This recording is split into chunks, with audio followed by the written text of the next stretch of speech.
Good evening, ladies and gentlemen. Welcome here to the Wheeler Centre. It's my great pleasure to greet you tonight and to give an extra special welcome to our guest speaker this evening, all the way from the United Kingdom, Laura Bates. We'll just give her a quick round of applause. She's not here yet, but it's probably pretty redundant of me standing here to telling you a little bit about Laura Bates, since all of you are here tonight smart enough to have snapped up the tickets for a sold-out event. You probably know exactly what you're here to see. But for those of you that might have brought a dullard friend along who doesn't know about Laura Bates, who doesn't know about everyday sexism, who doesn't know about her remarkable accomplishments over the last couple of years, I'll just run through them. It's probably worth mentioning that in just 2 years, Laura's turned the Everyday Sexism website, that's a website, if you don't know, that collects and publishes stories from women all around the world who have had to deal with injustices, small and large, due to their gender, and she's turned that into a veritable international phenomenon. There's been over 60,000 submissions from across the globe, which is really, really, really incredible stuff. A few weeks ago, Laura appeared in the number 9 spot in the BBC Women's Hour Power List of 2014, although I don't believe in ranking women against each other, but it's a pretty good achievement. And it's fair to say that in an impressively short amount of time, Laura Bates has become one of the most important, passionate and articulate voices contributing to the public discussion on issues regarding gender and feminism. Let's hear that voice right now. Ladies and gentlemen, please welcome Laura Bates.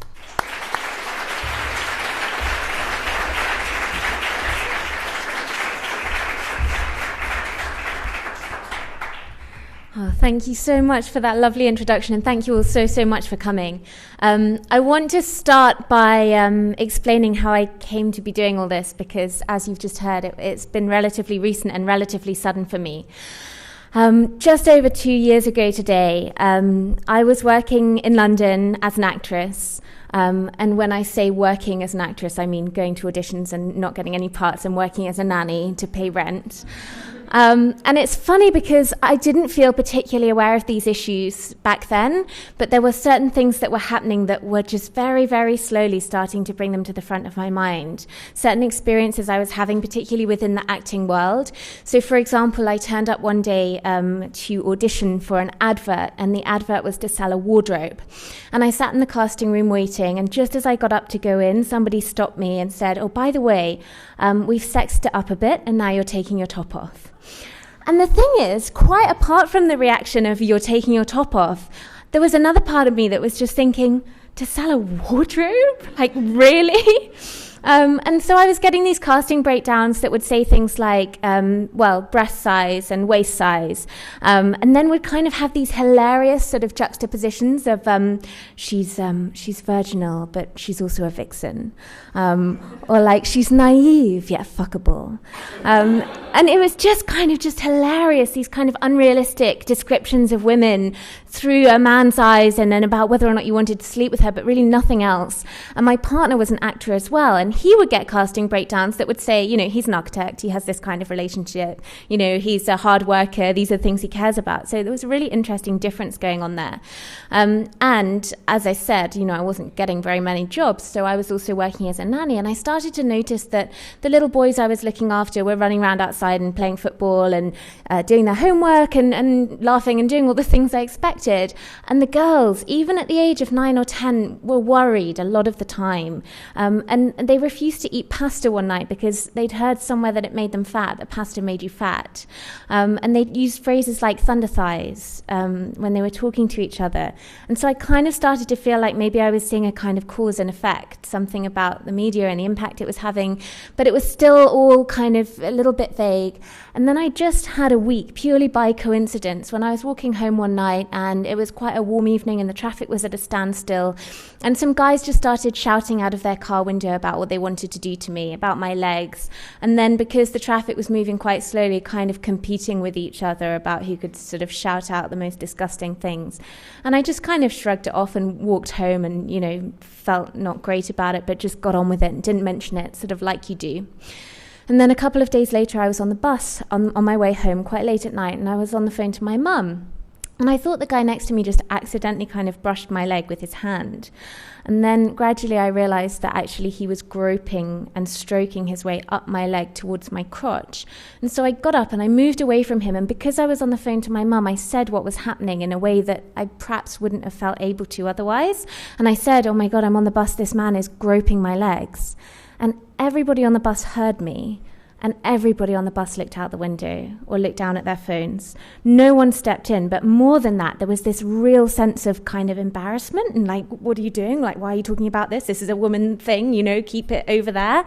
And that made me feel really embarrassed and incredibly kind of ashamed and like I shouldn't have said anything and maybe it was my fault and I shouldn't have been there. And all of these feelings of shame and blame and embarrassment that were essentially exactly what the perpetrator should have been feeling.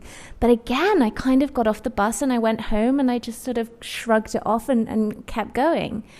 And then a few days later again, I was walking past a truck and it was in a kind of leafy side street, full broad daylight, and there were two guys on the back of the truck unloading some scaffolding.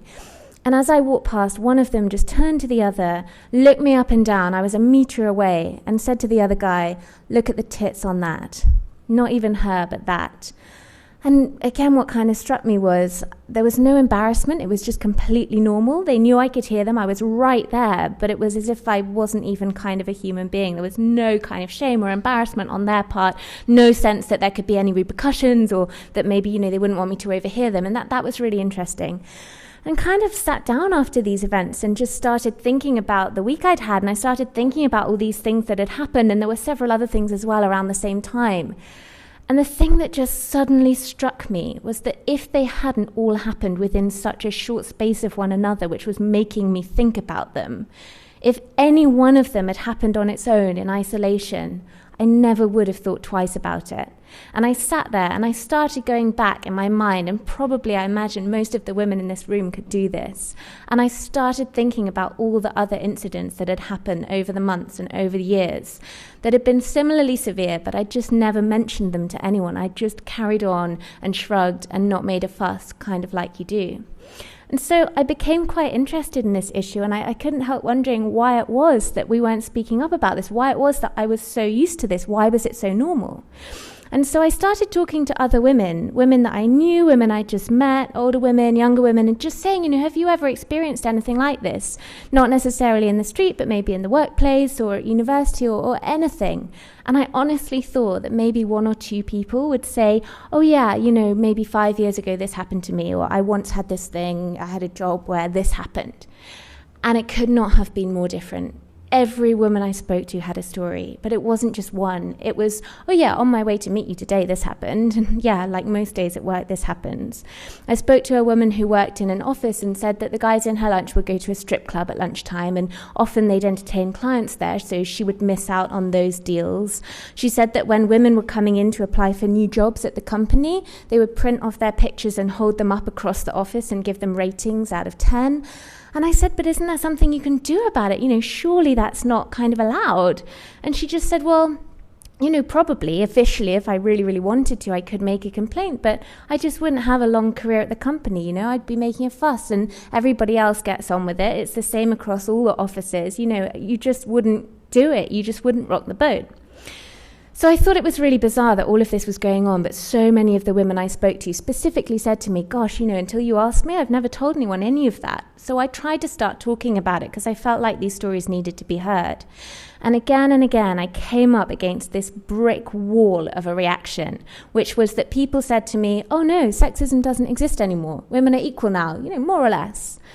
And I tried to talk about it, and there was this absolute sense, no, you're wrong, you're overreacting. Like, he probably meant it as a compliment, like, you need to learn to take a joke, lighten up a bit, get a sense of humour. Maybe you're a bit frigid, you're overreacting, all of these different reasons.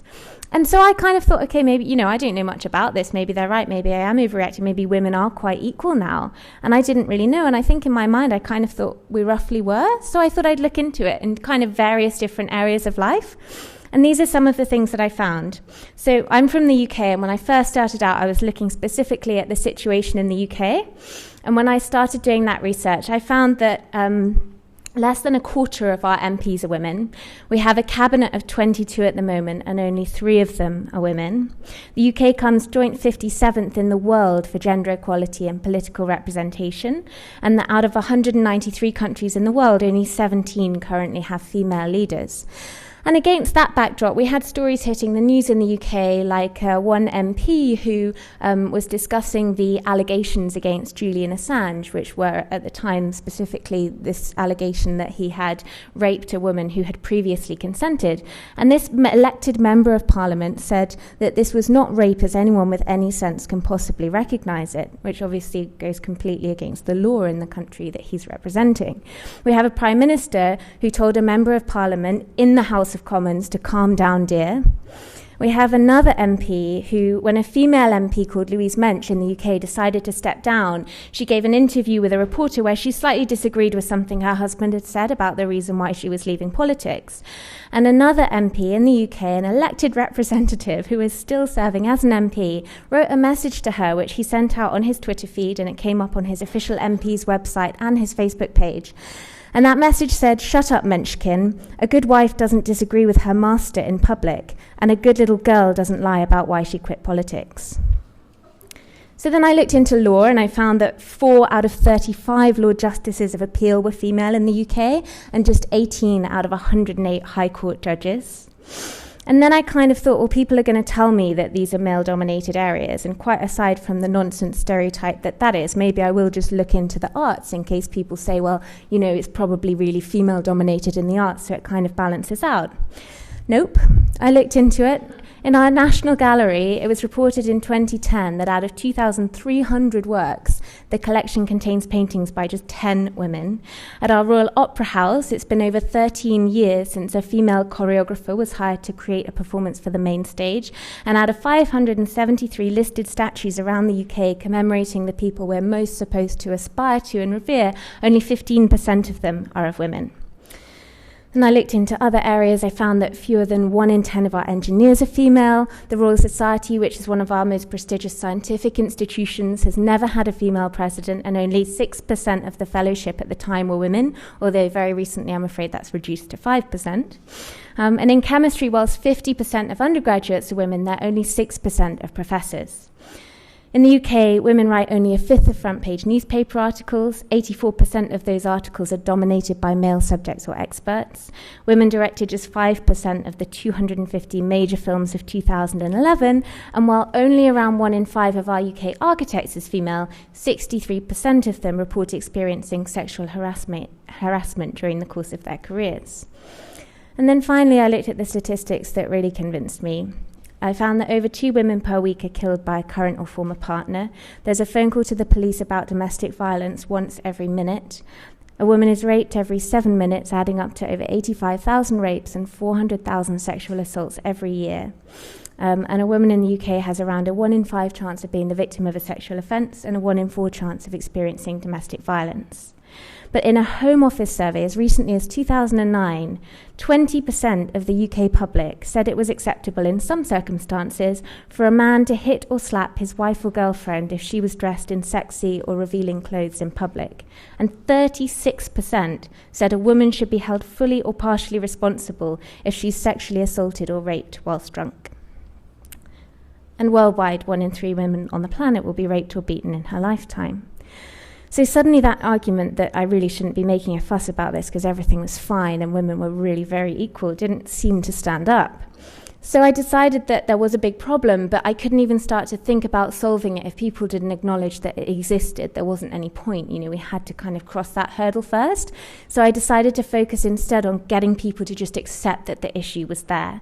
And I thought the easiest way to do that would be for other people to have this kind of experience I'd had of hearing all these stories together and recognizing how they fitted together and what a kind of picture they showed. So I set up a really simple website, and I just asked people to add their stories of any kind of experience of gender inequality, of anything from street harassment to workplace discrimination to issues in education to stories of sexual assault and rape.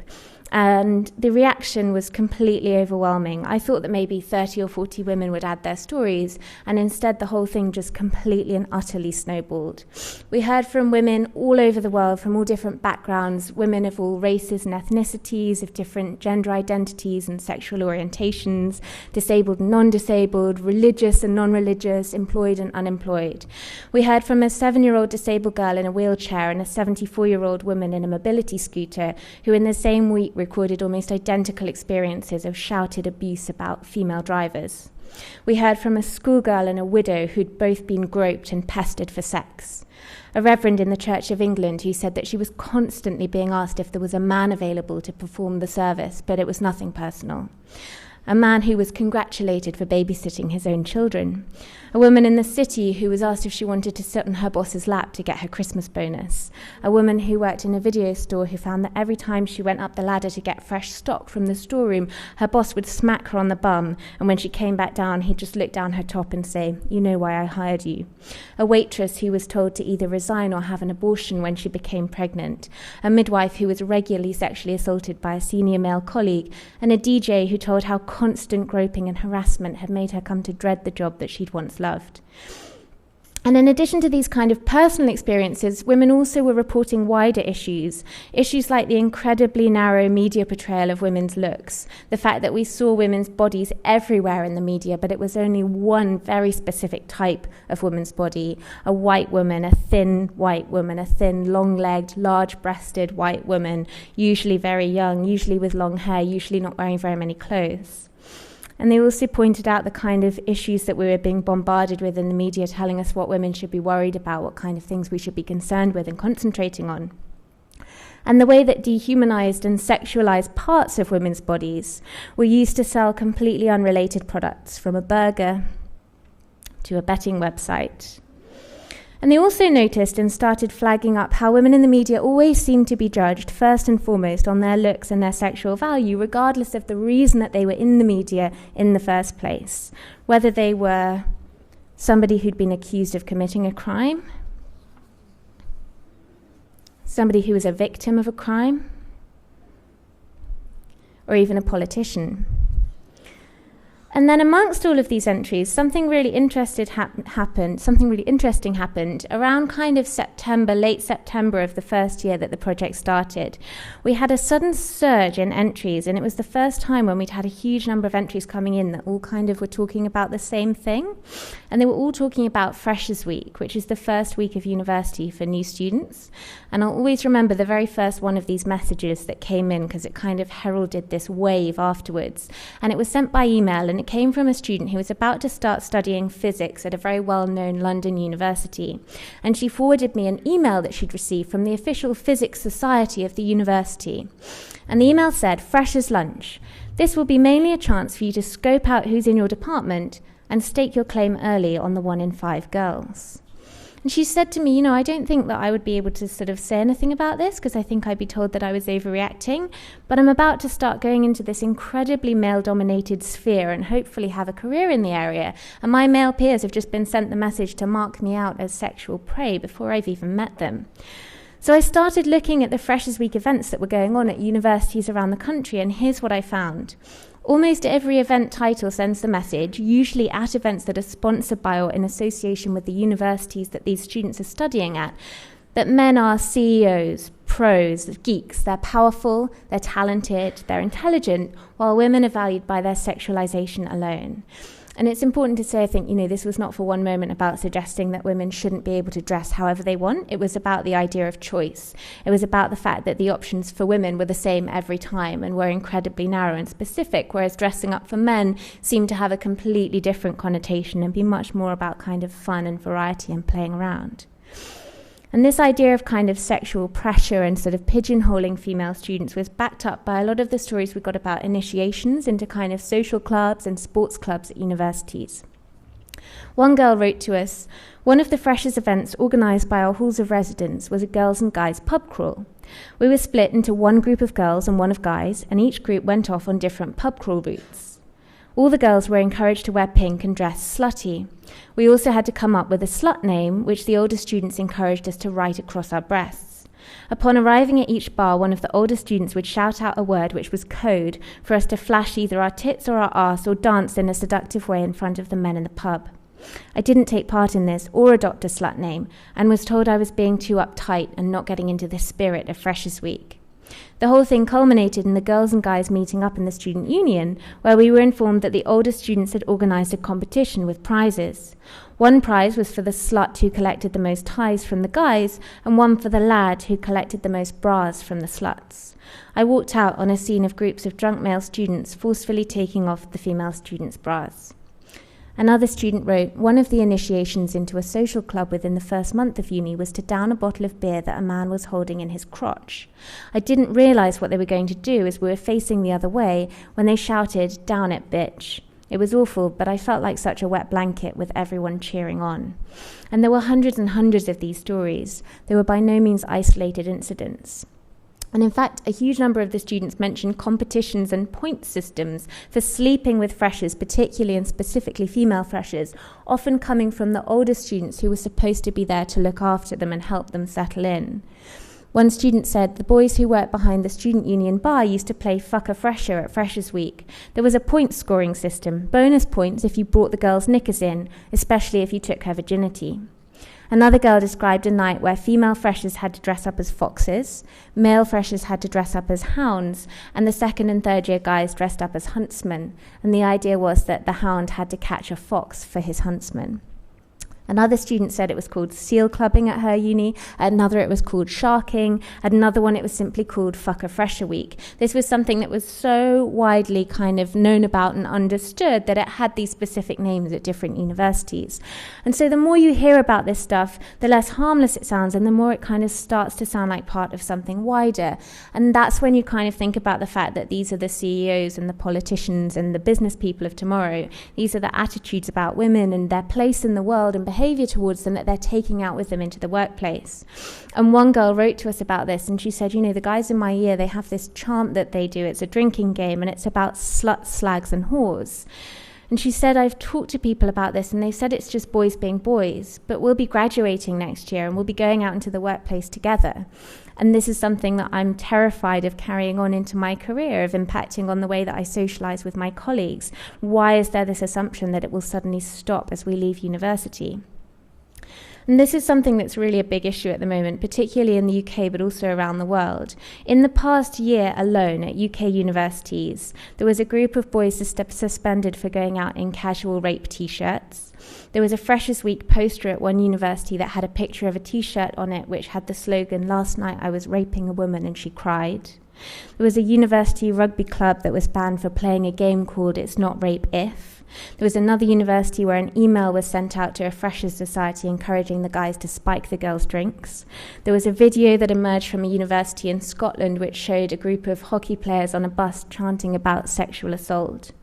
There was a club night at a Leeds university called Freshers' Violation, which was advertised with a video showing a club promoter asking a male student, "What are you going to do tonight? What's going to happen to those girls?" And he said, "She's going to get raped." The Imperial College newspaper Felix published a joke article on Valentine's Day providing male students with a recipe for the date rape drug Rohypnol, as they called it a foolproof way to have sex on Valentine's Day for cheaper than the price of a hooker. An Exeter University Society printed a shag mag with an article speculating on how many calories a man could burn by stripping a woman naked without her consent. At one university, the lacrosse team were given rules stating members don't date, that's what rape is for. And at another university, the men's hockey team held an event where the theme was rape victims.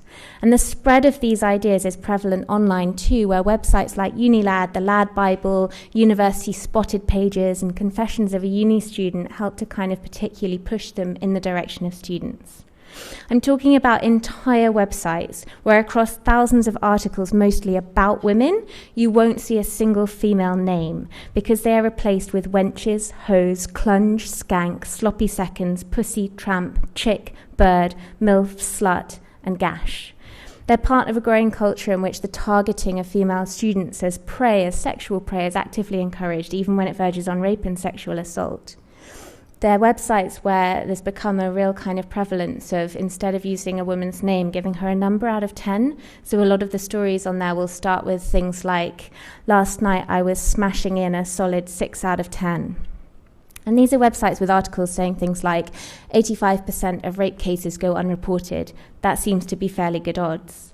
They're websites which describe a girl who doesn't want to sleep with you, who's actively not given you her consent, as an obstacle course, as if the idea of getting around that is a fun game. Websites which talk about smashing virgins and having the blood trophies to prove it. But when criticised, these sites, in their own words, tend to say, and I quote, "Get a fucking grip. We're having a bit of harmless banter." A current post appearing on one of their Facebook pages describes a graphic incident of a man knocking a woman clean out with one smack and leaving her for dead on the side of the road.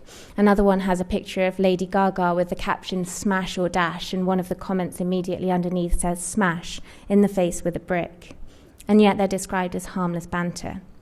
One female student who wrote to me said, "I don't find it funny. These pages are not pages for jokes. There are no punchlines. They're not sexist jokes, they're just displays of sexism, displays of misogyny."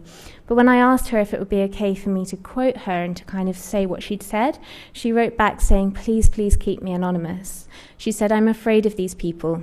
I'm afraid that these attitudes that we thought were ebbing away are coming back with force. I'm afraid that by taking a stand against pages like this, I will mark myself as a target."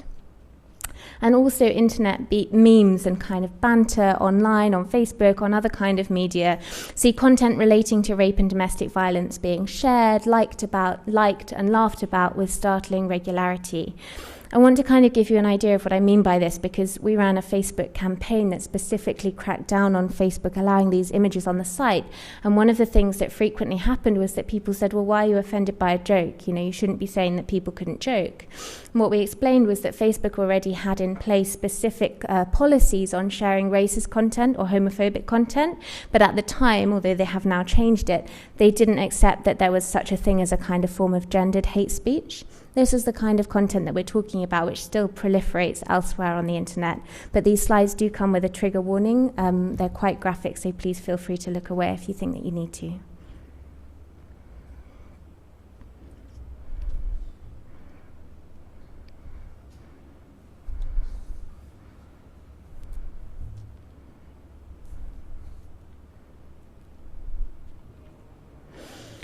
And the problem with all these things being so common, so viral, so accepted, is that they start to seep over into our ideas about what's normal, our ideas about what's acceptable. Victim blaming becomes incredibly common and so widespread that people fail to even question it. Perpetrators start to think that these things are normal because they're excusable, because they're just a kind of banter and it's something that you laugh about and even boast about online. And crucially, victims get the message that they won't be taken seriously, that they'll be blamed for what happens. And against that backdrop, we get stories like these. A male student at university with me outright told me I was having sex with him that night. He was calling me a slag, a slut, a whore for refusing to sleep with him. A few days later in a club, he just appeared, straddled himself across my legs, and started pinning me against the seat, forcing kisses on me and putting his hand down my underwear. My friends came over and he quickly fled. I was raped in my second year of university. I had some great support from my family and some great therapy. I thought this was the worst part. But when I felt safe enough to tell my friends, the questions started. Was I drunk? Was I dressed slutty? Did I know him? Had I led him on? It broke my heart. And alongside the kind of viciousness of this misogynistic culture at university, I was also starting to discover another similarly aggressive form of misogyny, which I also hadn't anticipated. This is what happened when I first tried to appear on the radio to debate important social issues. That feminist you've got on sounds nice. I wonder what colour knickers she's got on. Would Laura be offended if I said she has a sexy radio voice? Surely you should be at home preparing your husband's lunch or sewing. This woman on Jeremy Vine needs to get back in the kitchen. Just man up and get on with it. Don't wear shorts, you moaning bitch. Get on with it. I'd say she needs a good rogering, if you ask me. Could you read this one? No? I think Laura should just get her tits out so we can judge for ourselves. I'm not sexist or anything, But she may be keeping a nice pair undercover unnecessarily. I think she's probably got a really nice pair, and I think it would be a shame to hide them from public view. After all, she's only 26, and I bet they're really perky. I wonder, does Laura Bates have matching top and tails? These ones are just specific rape threats which say what time they're planning to rape me and the fact that they're planning to video it and put it on the internet. I find them quite hard to read out loud. One of them says anyone involved in a feminist movement today needs to have a penis put in their mouth and shoved up their arse. You experience sexism because women are inferior in every single way to men. The only reason you've been put on this planet is so we can fuck you, please die. Fuck you, stupid slut. My wife forgot the meaning of make me a sandwich. I forgot the meaning of please not the face. You have a choice to have sex. I have the choice to rape you. And so on. And these threats were very kind of clever. They would come in lots and lots and lots all in one go, and then they would stop for a few hours and you kind of think that they'd gone away, and then they would drip back in with titles saying things like, oh, hi again, Laura. Did you think we'd forgotten you? And when they thought it wasn't getting to me enough, they started threatening to rape members of my family. They started threatening to target my wedding. They hacked into my Facebook and found photographs of my fiancé. So the thing that was really shocking about this was the kind of disproportionate nature of the response, considering what I was doing. And it's really important to say, I think, that right from the beginning, we made it really clear that this was not for one moment about attacking or vilifying men. It wasn't about suggesting that all men are sexist. We shared men's experiences on the website and the Twitter feed, and it was very much about people against prejudice, not about men against women. So the fact that this reaction came in spite of that, I think really says something about the kind of level of vitriol out there that is reserved for any women speaking up, regardless of what it is that they're actually saying. But as fast as these threats were arriving, project entries were also pouring in, and before long they started coming from women all over the world. We heard from a woman in Pakistan who described hiding sexual abuse for the sake of family honour. A woman in Brazil who was harassed by 4 men in a car, and when she tried to ignore them, they screeched to a halt and tried to drag her in. In Germany, a woman said that her crotch and bottom were groped so frequently she just described it as the norm. In Mexico, a university student was told by her professor in a lecture, "Calladita, te ves más bonita." You look prettier when you shut up. In France, a man exposed himself to 12 and 16-year-old sisters as they picnicked in a public park. And in India, a woman was too afraid to report the man with the erect penis pressed into her back on the bus. And as the profile of the project grew, these messages really poured in from women in different countries around the world. And I also started hearing from women around the world saying, actually, we really need this here. And so in April 2013, 1 year on from the launch of the project, we launched 20 new branches in different countries around the world with local ownership, including one in Australia. So earlier on, I recounted my journey of kind of discovering the true state of gender inequality in the UK when I started looking into the statistics. And here's what that journey might look like for Australia. In Australia, women are just over a quarter of MPs, just 1 in 9 heads of government, 13.5% of CEOs overall, but just 4.6% of CEOs in finance and insurance industries, 30% of writers of front-page newspaper articles, 28% of academics above the status of senior lecturer, although this drops to 17% in science subjects, 17% of directors of feature films, and 10% of engineers. In Australia, women earn 17% less than men, a figure that's remained almost identical for 2 decades and has actually grown by 1% since 1994. This also translates to an average of $262 less per week. In the financial and insurance industries, that pay gap rises to 31.9%, and in healthcare and social assistance to 31.7%, despite the fact that women account for nearly 3/4 of this workforce. Men still represent 86% of CEOs in that industry. And the really interesting thing, I think, is that between the ages of 15 and 19, the pay gap in Australia is 12.6%. And the reason this figure is so important is because when we discuss the pay gap, we often hear from people saying, women are making choices. That's the only reason we're seeing these numbers, because women are choosing to stay at home and have children and have a family. And quite apart from the argument that it shouldn't be the case that that choice means a penalty on a woman's career, which it doesn't for a man's, there's also the fact that this pay gap amongst an age group where the vast majority of people aren't yet thinking about having a family suggests that there's something far deeper going on. In Australia, 49% of women experience workplace discrimination around maternity. 1 in 5 women who fall pregnant lose their jobs as a result of maternity discrimination. This is from a study that just came out this month, and I think that figure is really shocking. 25% of women report workplace sexual harassment. 57% of female journalists report workplace harassment. 1 in 3 women has been sexually harassed since the age of 15, and 49% of women don't feel safe walking alone at night. 1 in 5 women experience sexual violence. Domestic violence costs $8 billion a year to the Australian government. 57% of women experience physical or sexual violence. Only 15% of women who are assaulted feel able to report it to the police.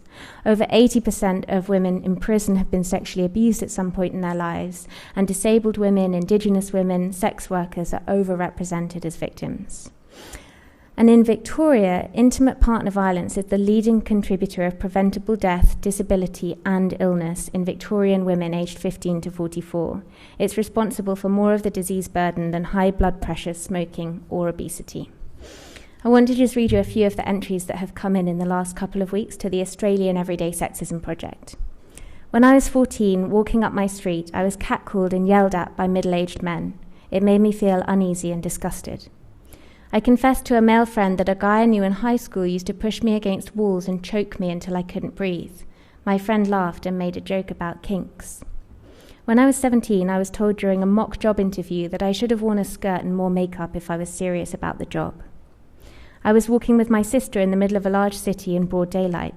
Suddenly, one of the people walking in the opposite direction grabbed my breasts with both hands. I'm the only student in a small maths class with a male teacher.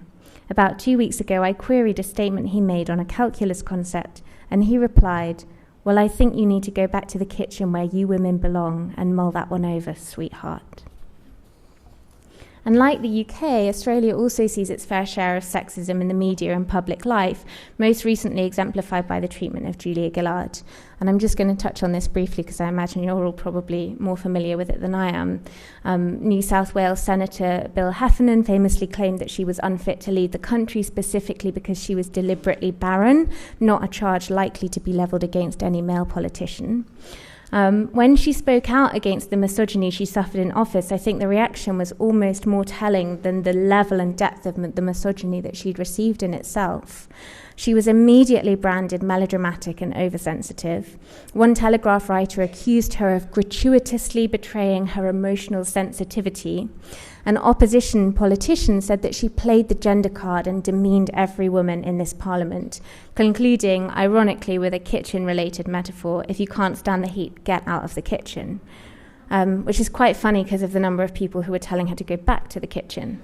But I just think this is so important and really kind of exemplifies a lot of the fact of what women are dealing with in public life. Not only that this misogyny is used to attack them both explicitly and implicitly, not only that kind of aspects of their personal life and sexist ideas about those are used to somehow extrapolate their wherewithal for public life and for politics, but also specifically the fact that when they actually try and complain, those same forms of prejudice that they're exposing and complaining about are used as a reason to shut them up and tell them they can't say anything about it. And I think that's a really interesting and telling double bind.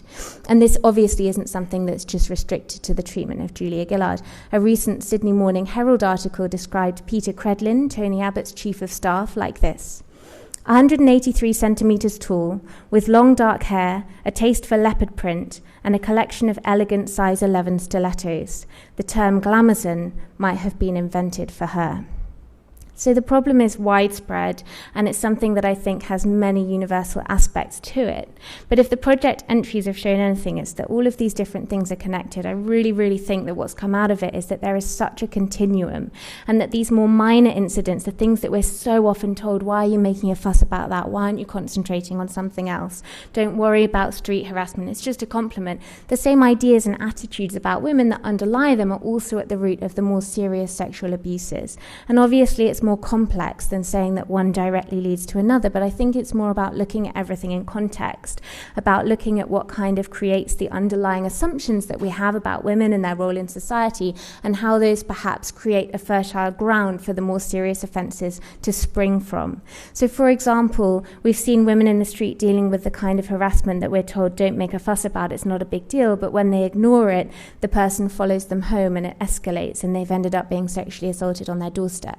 Or we've seen people trying to politely reject those advances or just say, please leave me alone, and suddenly they turn into aggression and abuse. And that's a really interesting kind of idea, I think, about entitlement being denied, and really betrays the sort of power balance that is actually underneath those things that are so often misconstrued as compliments.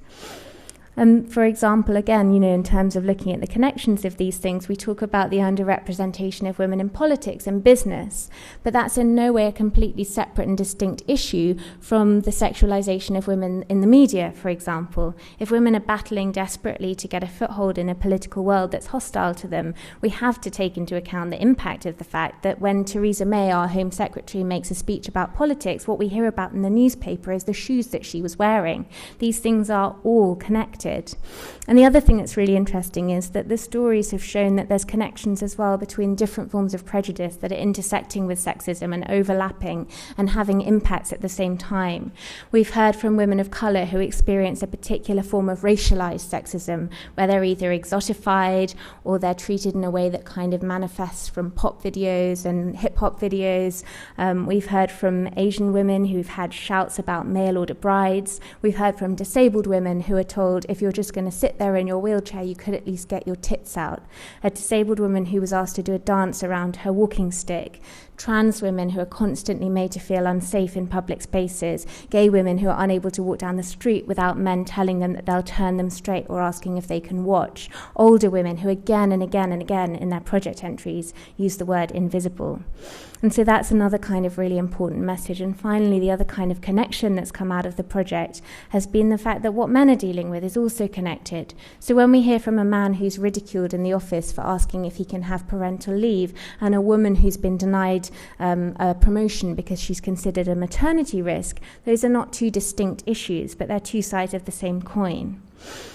And although it's frustrating that we've kind of moved on to such an extent that there isn't any longer one specific kind of law or piece of legislation that we can point to and say, if we change this, everything will be okay, it's also quite exciting, because what we need now, what we need desperately, is a cultural shift, a social shift in our attitudes and our ideas and our normalised behaviours towards women, what we all think of as acceptable. And that's something that can only happen with everybody on board, which is scary, but it's also exciting because it means that all of us can contribute to it.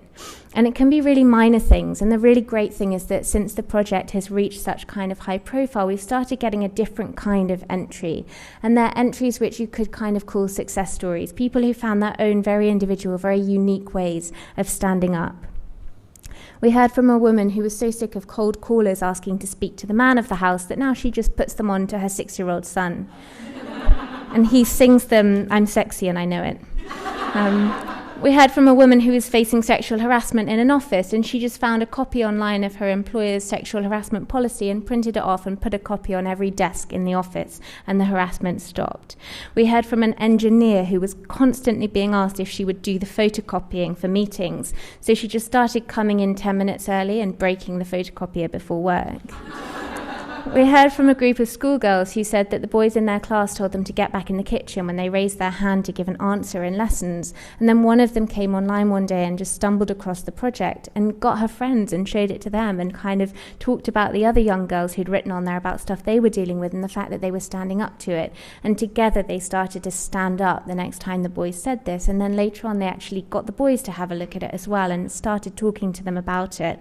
And we've been able to use the project entries like that, taking them offline, taking them into the community in really quite concrete ways. For example, we've taken them into schools and universities and done a huge amount of education around just really simple ideas like consent and healthy relationships. We took about 2,000 of the entries that were specifically about what women had dealt with on public transport and broke them down into categories and took them to the British Transport Police, who used them to retrain 2,000 of their officers. We were then able to go back online and spread the word that they were taking this really seriously, and suddenly the level of reporting of sexual offences on public transport in London jumped by 26%.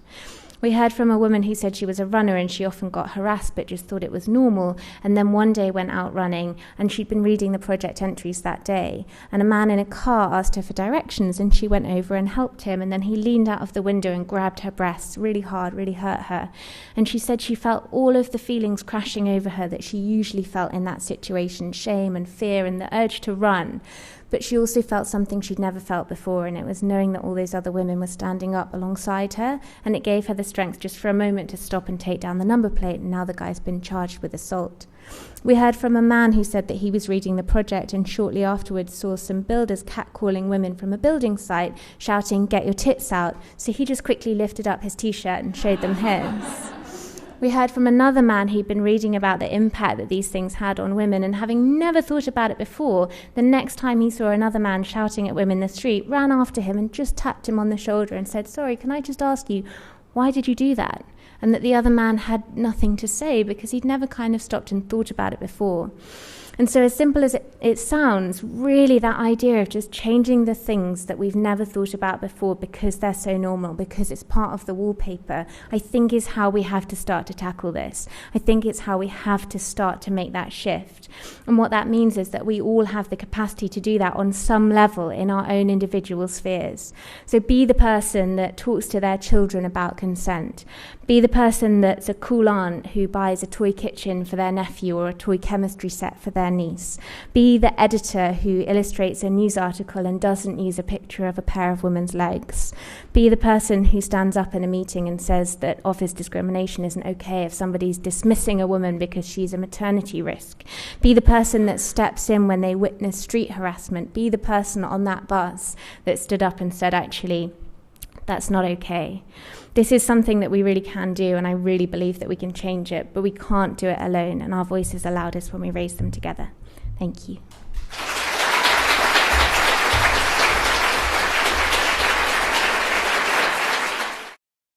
Ladies and gentlemen, Laura Bates, that was incredible. What an extraordinary woman. I really mean that. That was such a compelling thing to listen to. We're going to get to a Q&A. I just wanted to say, Laura, it's really interesting that you pointed out what happened with the Australian Prime Minister. I think that's something that the whole nation sort of watched, that discussion of sexism, particularly in politics and in leaders.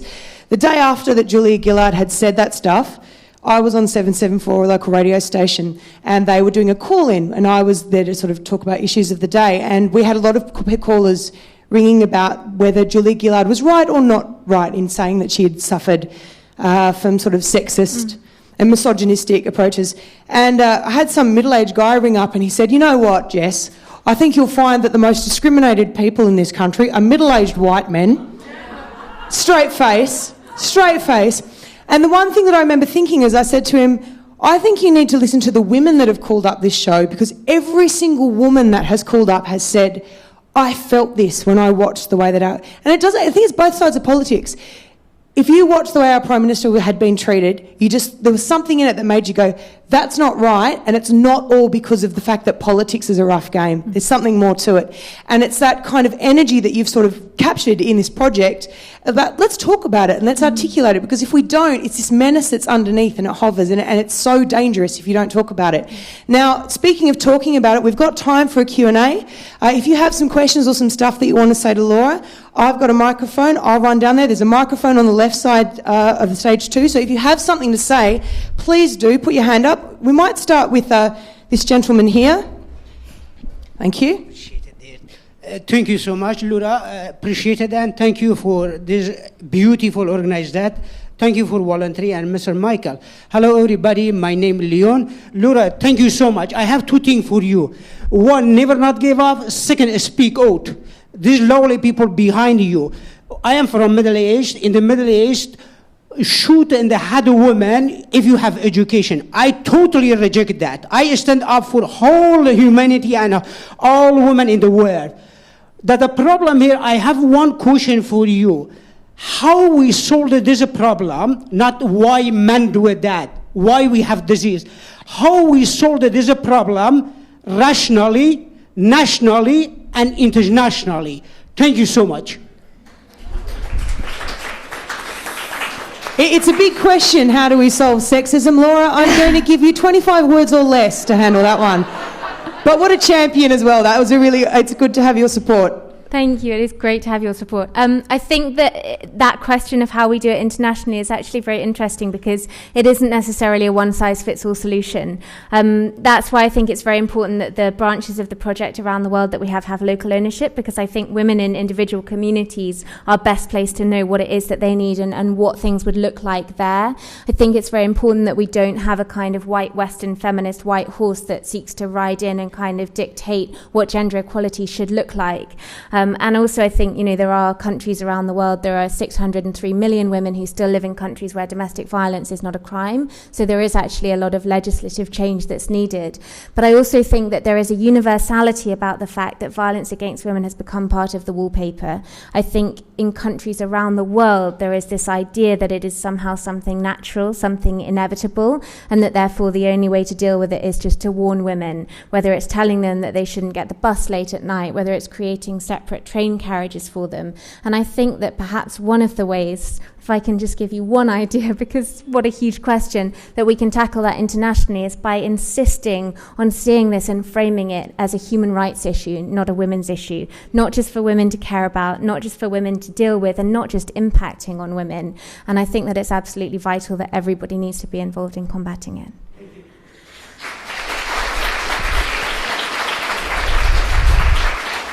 Any other questions? Yes.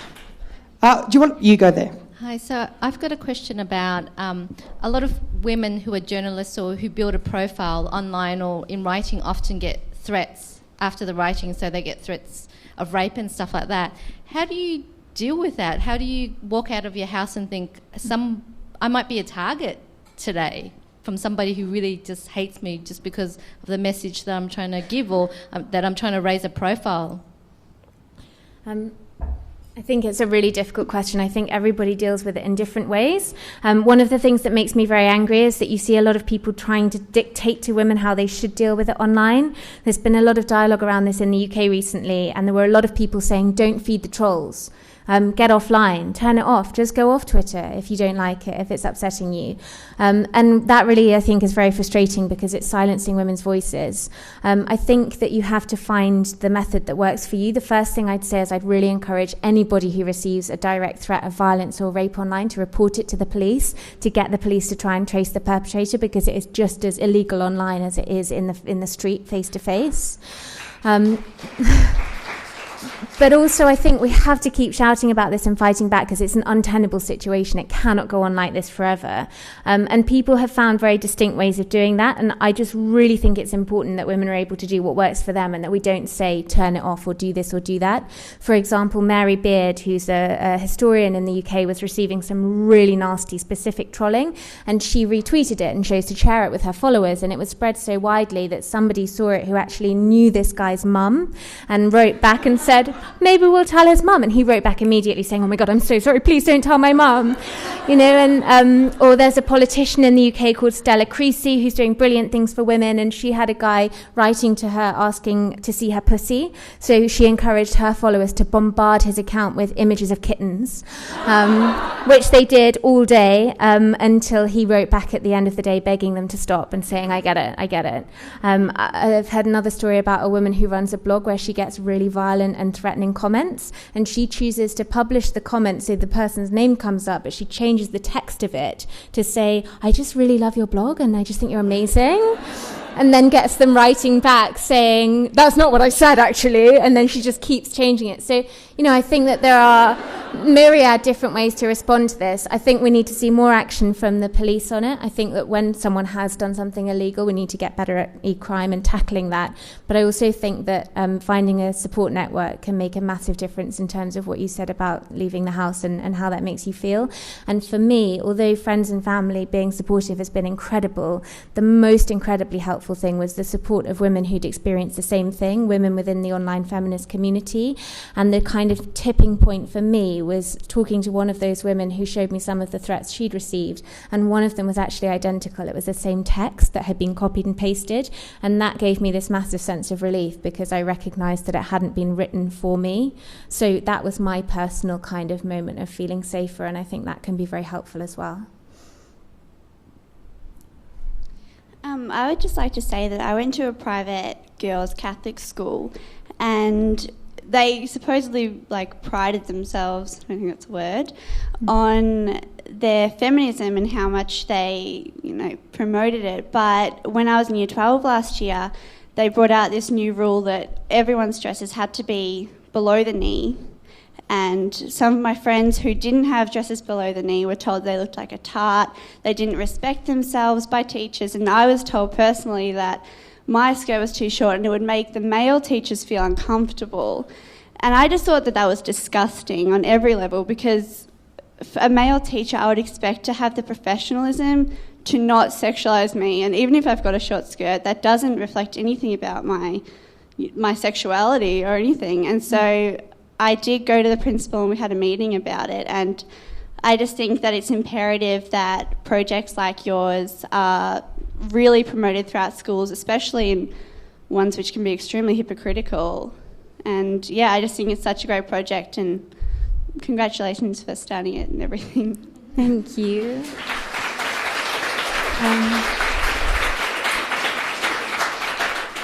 I think you're so right. We're seeing an absolute epidemic of this at the moment. There have been so many cases coming out of girls being sent home for wearing leggings, of school dress codes becoming tighter and tighter and tighter. You can't wear a tank top, you can't show your arms, you can't wear leggings, and all because of this idea that you'll somehow distract the boys or the male teachers. A girl sent us a tweet the other day and she said, "I'm not allowed to wear a skirt that comes above the knee at school because it will upset the boys." A boy in my class today is wearing this t-shirt, and she sent a picture, and it was a picture of a t-shirt with a picture of a naked woman on, completely naked. And it's just that double standard. It just comes back to this idea, I think, of challenging norms and the things that we kind of don't think about, and we need to stand up together, and we need to help young girls who are getting that message that they're somehow impure, that their bodies are somehow the vehicles of destruction. And also the kind of offensive idea that men can't control themselves, and really turn that narrative around. And I can't agree enough with you about the importance of getting this stuff into schools. And right now in the UK, we've been desperately lobbying the government, trying to explain that this has to be on the curriculum, and they've just rejected that measure. So I've just been going into schools myself about twice a week and talking to young people as much as I possibly can. I'd encourage anyone else who can to do the same.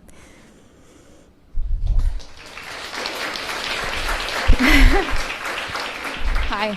I thought I'd stand up so you could see who I was. So I've just started learning about all this stuff very recently in the last couple months, and for most of the part I agree, but there's one area that I feel like I'm being a little bit of a hypocrite, and this is when it comes to TV shows, one specifically like South Park or like The In-Betweeners, which I do find funny, I'm not going to lie. I just want to know personally on your level, and I suppose I'm interested in everyone else's opinion, where do you draw the line with it being too extreme and kind of just a bit ludicrous, so you find it funny, and where you don't? That's a good question. Well, there was a really great article in The Onion, I don't know if anyone saw it, a couple of months ago, and the title was "Feminist Takes 2 Hours Off to Enjoy a TV Show." And I think that we probably can all identify with that feeling. I've sat down with my fiancé to watch a movie, and in the first scene, it's one of those movies where a couple's getting ready to go out, and it's kind of setting the scene of their relationship in the morning, and the guy's having breakfast, and the woman happens to be getting changed, and shocker, she's in her bra and he's not, nothing to do with the storyline. And I will start going, and he'll just be like, "Just for once, can we watch the movie?" So I think it's completely normal to feel that way, and to have that sense of kind of confusion about how do we kind of project these principles on the world around us and on the way we live our lives when that world is so incredibly full of this stuff that it kind of can feel exhausting and overwhelming. And also I think you're kind of asking when does something become a parody and therefore is kind of poking fun at the thing and can be considered satire. I think it's a really difficult question to answer, and you can't have hard and fast rules because one person's opinion of that is different from another's.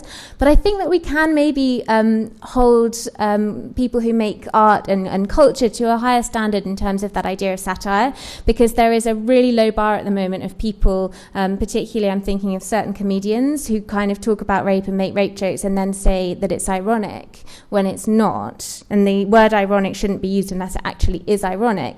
But I think there's also examples of TV shows, like maybe Community I'm thinking of, which specifically actually use humour to debunk the kind of prejudice rather than using the prejudice itself for humour in the way that a show like How I Met Your Mother does. So I think that as consumers we can kind of be critical of those things, we can do the best that we can to kind of write about those issues and to kind of make it clear what kind of stuff we want to watch and how it impacts on us. But I also think that we have to have the strength to carry on each day and to keep fighting the fight, and I think that we don't have to beat ourselves up if we decide to go to a movie and, you know, it doesn't pass the Bechdel test, because otherwise we're not going to get through the week. Thanks, Laura. Look, we've got time for one last question, I've been told. We're at the end of the event, but I reckon we'll squeeze one more in. Please tell me it's not like a massive 10-part question. It's not great. Terrific. Ask it. Hello, everybody. Hello, Laura. My question is about pornography, I guess, and the impact that you have come across through people's responses of pornography and what it's teaching people, men and women, about who they are and what they want. And I think that's pretty massive and quite permeating and starts very, very young. So I'm just want to say the word pornography. Yeah. Okay. I've never watched any until like a month ago, and I'm shocked it's full on. Yeah. Well, I know that there are really divided opinions amongst feminists about pornography. For my own part, just completely personally, I feel like the medium itself isn't inherently harmful. It's the fact that the medium is currently reflecting so much of the really deep-rooted misogyny in society that makes it problematic. So a lot of the porn that is currently really mainstream and readily available shows women being subjugated and humiliated. And just to speak from the kind of specific stuff that we've heard through the project, because I think that's where I'm kind of most able and qualified to talk about this. We've heard the story that just sums this up came in from a 13-year-old girl, and it said, "My name is Nicola. I'm 13 years old, and I'm so scared to have sex that I cry nearly every night." She said she was scared to tell her friends because she thought they'd laugh at her. She was scared to tell her parents because she was embarrassed. And I was thinking, well, where is this, coming from? What is it? And she goes on in her entry to explain that a boy at school had shown her a video on a mobile phone of what she described as sex. And I think that's important. She didn't use the word porn. She said sex. And she said, "I didn't realize that when you have sex, the woman has to be crying and hurting." So for me, the massive thing here is that the idea, this porn that's out there at the moment, a lot of it is giving these really kind of quite extreme ideas about sex, meaning that a woman has to be subjugated and humiliated and perhaps that it has to be violent.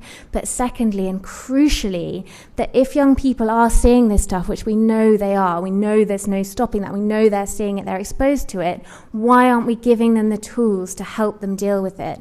And I think that it would be so easy to talk about this in the classroom. It would be so easy to make sure that every child at least is aware of the fact that that isn't necessarily what a sexual relationship looks like. We can talk about ideas about consent. We can just very, very simply give them that frame of reference, because what's happening right now and what we're hearing really clearly from young people is that they see that and they think that's what I have to do when I have sex. That's what sex looks like. And for boys as well, bafflingly and terrifyingly, that's what I have to do to girls if I want to have sex. So I think it's probably the single strongest argument for the desperate need to give people the tools to kind of navigate this stuff and just to be able to kind of have that filter of seeing it and knowing what it is. So I think that, that really just makes me think we need people in schools talking about these things. Ladies and gentlemen, that's all we've got time for. Thank you so much.